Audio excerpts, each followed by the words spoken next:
Halo Dinusian, selamat datang di Cerita Alumni di mana kita bakal ngobrol sama para alumni-alumni kece dari Udinus. Nah, hari ini kita bakal ngobrol sama alumni jurusan film dan televisi. Nah, alumni ini nggak cuman pegang kamera, tapi juga udah bisa mimpin tim produksi di perusahaan digital kreatif. Langsung aja kita sambut Mas Christian. Halo Mas Ya, halo Christian, Mbak. apa kabar? Kabar baik ini. Gimana perjalanannya tadi? Seru sih, menyenangkan. Seru ya, menyenangkan ya. Mas Christian boleh dong cerita dikit, apa sih yang dulu bikin Mas Christian tuh tertarik sama dunia industri film? Yang bikin saya tertarik itu dari kecil emang saya udah suka dengan dunia audiovisual gitu ya. Dari nonton TV itu saya nontonnya yang lain gitu, malam gitu. Oh, gambarnya kok enak ya gitu-gitu. Ketika udah gede pas udah SMA, waktu mau kuliah bingung sempat galau ya. Biasa anak SMA gitu kalau mau kuliah jurusan apa ya? Oh, nemu nih jurusan film gitu. Terus nyari-nyari lagi nemu salah satu jurusan film di Semarang gitu kan. Oh, oke nih. Lubilius nih sepertinya. Oke nih, bisa ya kita coba. Coba ikut jalur PMDK dulu kalau nggak salah ya. Lewat nilai. Wah, lewat jalur rapot gitu. Kalau nggak salah PMDK dulu namanya. Ikut itu daftar. Wah, lolos ya udah. Teman-teman masih pada galau nyari-nyari kuliah, saya udah lolos duluan, udah santai-santai gitu. Berarti dulu di waktu SMA ada kayak eskul bikin film gitu nggak? Betul, ada dulu Nah, eskul. ketertarikannya dari eskul itu atau mungkin gara-gara lihat film apa atau ikut produksi apa di asalnya sih nggak? Awalnya tuh setelah lihat film-film di TV gitu ya, film sinetron, film-film serial-serial drama gitu, terus habis itu lihat behind the scene-nya, wah kelihatannya kok menarik ya, ini ternyata untuk hasil gambar seperti ini orangnya banyak banget, seru nih kerjaannya gitu. Jadi tertarik, terus di sekolah juga ada fasilitas ekskul, coba ikut, wah asik juga nih seru prosesnya gitu. Iya. Film di sekolah apa yang dibikin Mas? Ceritanya tentang apa dulu? Dulu di sekolah waktu SMA itu yang dibikin ceritanya tentang anak rantau gitu, anak rantau yang orang tuanya itu salah satu udah nggak ada. Waktu kuliah ada momen atau proyek yang, bikin Mas Christian tuh keinget gitu nggak sampai sekarang? Ada momen pada saat proses produksi film. Nah, jadi Fil untuk menentukan produksi itu kan ada praproduksinya. Praproduksinya kan lama dan ribet. Kita tektokan lah sama teman, sama dosen, konsultasi siang, malam gitu, bahkan sampai setelah jam kuliah pun masih lanjut konsultasi gitu. Biar nanti produksinya bisa lancar lah. Itu sih yang bikin saya berkesan, oh ternyata prosesnya sekompleks ini ya, sedetail ini ya. Baik, itu di sekolah atau waktu waktu udah kuliah di kampus? Waktu sudah kuliah ini tadi. Lagi kuliah. Terus mungkin ada yang membuat apa ya sekarang berkesan ya atau mungkin tadi apa istilahnya sekarang chaos apa chaos? Pon. Saus ini Pak, bakso itu biasanya. Yang chaos nggak menurut menurut kamu tuh sekarang jadi kayak istilahnya jadi trigger ya buat kamu untuk apa itu nggak keulang. Ada, dulu waktu saya syuting semester 3 itu kebetulan saya jadi chief-nya. Biasanya kalau anak FTV syuting itu kan ada beberapa chief-nya nih, walaupun kuliah sebanyak itu ada chief-chief-nya kan. Saya salah satu chief, udah deal nih sama salah satu tempat. Giliran mau tag, ada oknum-oknum masyarakat yang datang mengganggu. Nah itu kerasa, waduh ini gimana ya, padahal perizinan udah beres, lokasi udah oke, tiba-tiba didatangi oknum-oknum. Gimana nih, ya udah mau nggak mau berhenti dulu daripada alat-alatnya kitanya diambil, alat-alatnya dicuri warga-warga itu kan malah bahaya ya, apalagi itu kan alat-alat kampus ya. Oh, kita langsung amankan aja alatnya deh. Alat dikumpul-kumpulin aja nih, kita amankan sesuai ya. Setelah itu solusinya gimana? Ya saya tempat atau tetap ada negosiasi? Eee, kita dari tim itu negosiasi sama pihak keamanan, gitu negosiasi lagi, "Ini gimana kemarin deal-deal-nya kan gini gini gini gini, kok ini tiba-tiba ada oknum nih, tolonglah diurus." Terus setelah itu aman. Nah, itu kan pengalaman bikin film waktu kuliah. Nah, ada, untuk masa transisi dari bikin film zaman kuliah dengan waktu di dunia profesional itu seperti apa, Mas? Transisinya cukup seru ya, menarik karena ada perbedaan format yang signifikan. Kalau film dulu kan formatnya 16:9, kita bikin format landscape gitu ya. Nah, sedangkan di digital agency ini saya seringnya bikin format yang potret karena tujuannya untuk ke sosmed kayak Instagram, TikTok gitu-gitu. Jadi kan formatnya potret itu penyesuaian angle, penyesuaian talent gitu itu yang bikin belajar banyak banget sih. Lebih Di belajar salah lagi. satu formatnya, heeh. Tapi berguna nggak waktu dulu kuliah itu kan ada beberapa mata kuliah yang diajarkan ya. Sekarang itu relate nggak atau nyambung nggak dengan bisa digunakan nggak dengan istilahnya kan kamu kan kerjanya bukan di dunia film ya. Istilahnya bukan PH ya, kerjanya kan di agensi ya. Nyambung nggak kira? Nyambung banget. Banyak ilmu-ilmu yang bisa saya terapkan dan bahkan saya kembangkan lagi di dunia kerja. Karena di dunia kreatif gitu kan perkembangannya cepat banget ya. Bahkan yang dulu hitungannya bulan sekarang udah hitungannya minggu bahkan hari. Trennya mesti naik naik naik terus berubah terus. Nah, itu dari basic yang saya dapatkan waktu kuliah itu bisa terus saya kembangin lagi di pekerjaan. Nah, kerja di digital agency ini sendiri dulu Mas Christian, ceritanya gimana sih? Apakah ditawarin atau daftar? Mhm. Awalnya itu saya sempat jadi freelance di Rekmedia itu di tahun 2019 itu waktu saya masih kuliah. Bikin video, iklan produk Yang produk. iklan produk, terus setelah itu vakum karena kan ada Covid ya dulu ya. Covid jadi freelance juga berhenti. Lah setelah lulus, nyari-nyari Lulus tahun lowongan, berapa Mas Chris? lulus saya tahun 2022, 2022, angkatan masuknya 2018. 4 tahun. Gitu, nyoba apply-apply, oh ternyata Rek buka lowongan nih, cobalah apply, ikut beberapa tes, ikut interview, oh lolos. Ya udah jadi setelah, lulus, setelah wisuda saya udah langsung kerja di Rek Media itu sampai sekarang. Nah, waktu pertama kali masuk kerja, itu tuh ada sesuatu yang berbeda nggak, waktu zaman kuliah dengan zaman kerja? Tapi, jawabannya ditahan dulu, kita mau jeda dulu, jangan kemana mana tetap di Cerita Alumni.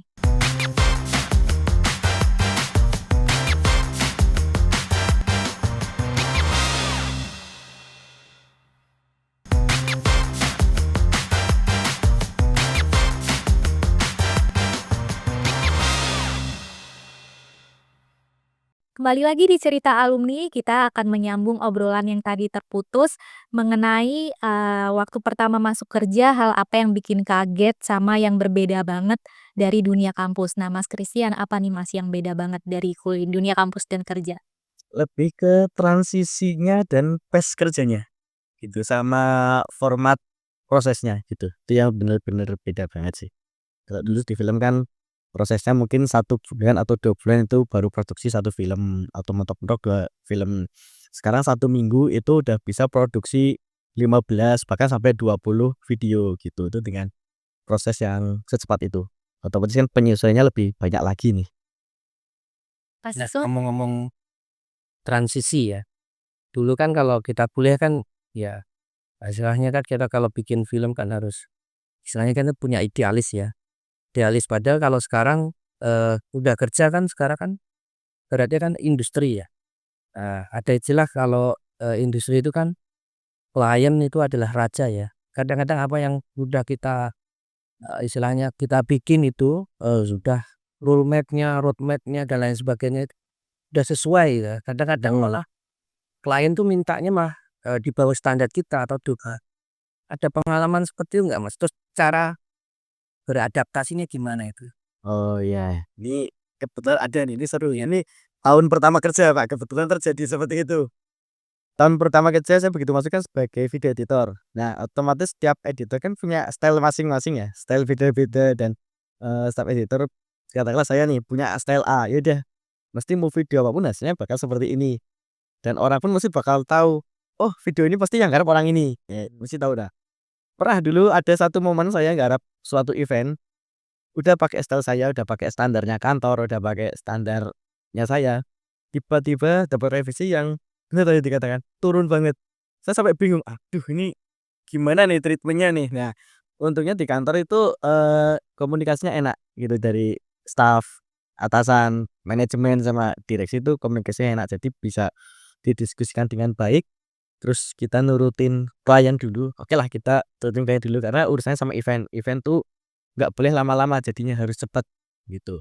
Walaupun tetap yang ngulur-ngulur dari klien sendiri ya, udah tetap diikutin dulu. Nah, untuk proses berikutnya, saya ngide, ini gimana kalau kita adakan PPM, itu diterapkan karena dulu di perusahaan itu belum sedetail itu PPM-nya. PPM itu pra-produksi meeting, gitu ya. Kalau di film kan ada PPM tuh banyak banget, nggak cuma sekali, 2 kali, sering. Nah, itu saya ngusul itu biar nanti hasilnya itu sesuai sama brief awal, sesuai sama storyboard. Kalaupun udah ada nih, nanti kita juga ngasih pilihan plan A, plan B, plan C, biar nanti nggak bener-bener turun jauh banget. Nah, untungnya setelah itu udah mulai berkurang lah, 1, 2 klien turun, terus habis itu berikutnya udah kliennya manut ke kantor tuh. Oh, berarti itu solusi untuk bagaimana cara mengedukasi Betul, ya edukasi klien. yang karya yang dihasilkan oleh agensi itu kan menjadi cermin ya, atau jadi mukanya dari agensi itu mampu nggak membuat atau memproduksi sebuah karya yang istilahnya ya, hasilnya bisa dipertanggungjawabkan. Mhm. Cara mengedukasinya seperti itu. Betul, cara edukasinya seperti itu. Dengan kita ngasih briefing dulu, kasih referensi seperti ini, terus klien cocok, oke kita eksekusi gitu. Ketika cocok ya udah kita coba lihat engagement-nya di sosmed gimana setelah di-upload, oh engagement-nya bagus nih, ya oke berarti kita lanjut aja yang treatment seperti itu. Jadi nggak sepenuhnya klien itu di atas, tapi kadang juga ada kalanya klien itu sejajar atau 2 kita, yang dalam artian kita dari perusahaan itu mengedukasi klien ini loh, "Kamu nek pengen naik, ya ikut to trenku, ikut to style-ku," gini, biar, bisa naik lagi, nggak stuck di situ. Itu sih. Oke, nah ngomongin tentang kerjaan nih Mas, sekarang kan Mas Christian sebagai lead production, Mhm, itu gimana sih ceritanya bisa jadi lead production dan mhm. itu tanggung jawabnya tuh apa aja? Oke, ceritanya itu dari awal saya jadi video editor, terus saya itu karena ada kebutuhan produksi yang semakin meningkat, klien bertambah, terus lead saya juga transisi kan ke bagian lain, udah akhirnya saya naik ke lead production. Terus, eee, tantangannya ya banyak sih, banyak banget. Karena ya sebelumnya dari ngedit, saya yang dapat timeline cuma dikasih deadline A, B, C, deadline kapan udah saya kerjakan. Nah sekarang harus saya yang ngatur deadline-nya, saya yang ngurus alur produksiannya dari scripting, produksi, sampai editing itu saya yang nge-lead semua, ngatur itu. Jadi yo lebih banyak-banyak ke manajemen waktunya sih. Manajemen waktu ya? Waktu sama keuangan juga, karena kalau production kan saya juga yang megang keuangan, Oke. gitu. Nah itu kan kerjanya bareng satu tim gitu Mhm. kan. Itu gimana caranya dalam semua deadline yang mepet-mepet ini tuh bisa timnya itu tetap solid dan produktif? Kalau dari saya pribadi itu saya punya treatment khusus dengan sering ngajak nongkrong, terus ngajak komunikasi santai, apalagi kalau pas istirahat gitu. Jadi kalau pas istirahat, ya udah kita los, jangan ngomongin kerjaan dulu, karena kadang kan capek ya kerja setiap hari dari pagi sampai sore, bahkan sampai malam, masa ngomongin kerjaan terus, udah pas free kita ngomong yang lain. Terus ketika diskusi, lebih ke lihat sikon, karena kan ada beberapa orang yang tipikalnya, "Aku ada waktu jam segini, ya udah kamu harus ikut saya." Lalu saya nggak, lebih ke menyelesaikan teman-teman dulu, "Kamu ada deadline apa?" "Oh, kamu ada deadline ini, kamu deadline ini. Kita hari ini harus meeting, mau jam berapa?" Tuh, jadi lebih ke ngatur jadwal bareng lah, oke. Jadi nanti biar sama meeting tuh kita bisa sama-sama konsentrasi meeting-nya itu, untuk ngatur deadline-nya itu. Terus setelah deadline jadi, saya kan harus ngatur timeline juga kan. Nah, setelah saya atur timeline, saya brainstorming dulu ke teman-teman, nggak yang, langsung tunjuk, "Ini loh deadline-nya segini, kamu harus jadi segini." Enggak, saya tak tarik dulu, "Gimana, cocok nggak? Mau negosiasi nggak?" Kalau nggak ada negosiasi, lanjutkan, kalau ada negosiasi, udah kita obrolin dulu. Karena kan berhubungannya sama divisi lain juga, divisi yang ngurusi postingan di sosmed, ngurusi sama content plan, gitu. Ya untuk ngatur ritme yang, serumit itu, belajarnya dari mana Mas? Atau mungkin selama jadi editor itu bisa bisa melihat teman-temannya seperti atau mungkin dari belajar dari pengalaman sendiri atau gimana itu? Kan itu ribet itu. Jadi gimana ceritanya bisa bisa, apa istilahnya, bisa punya, apa istilahnya ya, pengalaman, bisa punya pandangan seperti itu? Pertama itu belajar waktu kuliah, dulu kuliah kan belajar di proses produksi kan ribet banget, banyak banget alat-alatnya diurus, banyak yang orang-orangnya diurus juga, dari krunya, dari talent-nya gitu, itu basic. basic saya untuk ilmu di situ. Terus waktu udah masuk di perusahaan, atasan rek media itu orangnya yoi-yoi banget, diajak discuss juga enak lah. Mulai dari situ saya mulai belajar dari senior-senior saya, "Ini gimana ya Pak manajemen waktunya? Ini data-data gini nih gimana?" Berarti nggak terlalu terlalu apa istilahnya belajar dari nol ya, karena basicnya udah ada, tinggal menyesuaikan dengan, jenis pekerjaan yang ada di, kantor sekarang itu. Lebih ke adaptasi lagi aja, adaptasi dan kita kembangkan nih dengan dunia yang lebih kompleks gimana, terus sama ikuti kebutuhan digital nih gimana, terus soal dunia sosmed ini gimana ya, dunia sosmed dengan dunia realita kan berbeda banget ya. Nah itu.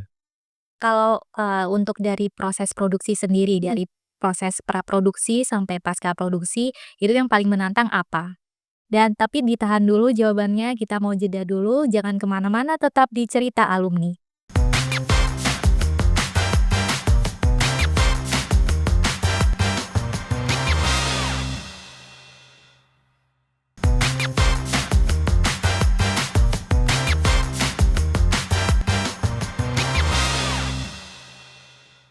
Kembali lagi di Cerita Alumni, kita bakal lanjutin obrolan sama Mas Christian tentang tadi ya Mas ya, proses produksi itu, dari pra sampai pasca itu apa yang paling menantang, itu gimana Mas? Bisa dijelaskan? Oke, paling menantang adalah kalau saya sebagai leader sekarang itu ketika pranya, praproduksi sama produksi. Cuma level tertingginya adalah pada saat pra. Oke, kenapa tuh Mas? Karena dari pra adalah proses kita menyerahkan skrip dulu ke klien, apakah ini skrip oke atau enggak. Ketika skrip oke, nanti kita distribusi, breakdown ke tim yang terlibat dari akun eksekutif, finance, terus partnership, terus sama apa namanya, editor gitu, untuk memproses dari skrip itu. Nanti mau dimasak seperti apa, gitu. Nah itu yang butuh banyak waktu dan kita harus brainstorming setiap orang. Itu menantang banget di situ karena, dulu pernah ada pengalaman gini, skrip udah jadi, satu konsep, revisi total, konsep kedua, revisi lagi konsep ketiga, akhirnya konsep keempat yang baru dieksekusi. Sedangkan bikin skrip itu kan tidak semudah itu ya, lama banget dan saya merasakan teman saya aja, auranya negatif nih orang gitu karena kayak dia bola-bali revisi konsepnya berbeda banget gitu. Dan setelah jadi pun harus distribusi dulu sama partnership, dia harus nyari-nyari talent, harus lokasi, itu nanti perlu dealing juga ke saya, "Mas ini gimana skripnya lokasinya udah oke belum? Talentnya udah oke belum?" Kan semua harus approval lewat saya. Setelah oke nanti dari finance juga nyusun keuangannya, "Ini gimana? Udah oke belum?" Gitu. Kadang, "Ini budgetnya cuma segini dari klien." "Loh nggak bisa, saya mintanya segini. Oh kita perlu gini gini gini." Aduh gimana ya? Nah itu. Jadi serunya tuh di situ kita diskusi internal rek media untuk membikin video yang cukup ribet gitu dan akhirnya jadi juga. Nah ini kan tanggung jawabnya cukup besar ya Mas, kan editor ya, kalau editor kan, paling kita menghadapi diri sendiri sama mungkin, atasan di atas kita ya. Mungkin kan hanya sebatas itu lah. Sekarang dengan adanya sudah jadi lead production ya ya, itu kan pasti kan tanggung jawabnya lebih besar, terus ketemu dengan banyak karakter, terus, ketemu dengan macam-macam orang, yang pasti berbeda-beda. Terus treatment mengatasnya mereka supaya, tim ini happy ending gimana Mas? Banyak-banyakin mediasi aja sih, Pak. Mediasinya gimana? Mediasi sama kita kasih makan enak aja mungkin ya, gitu.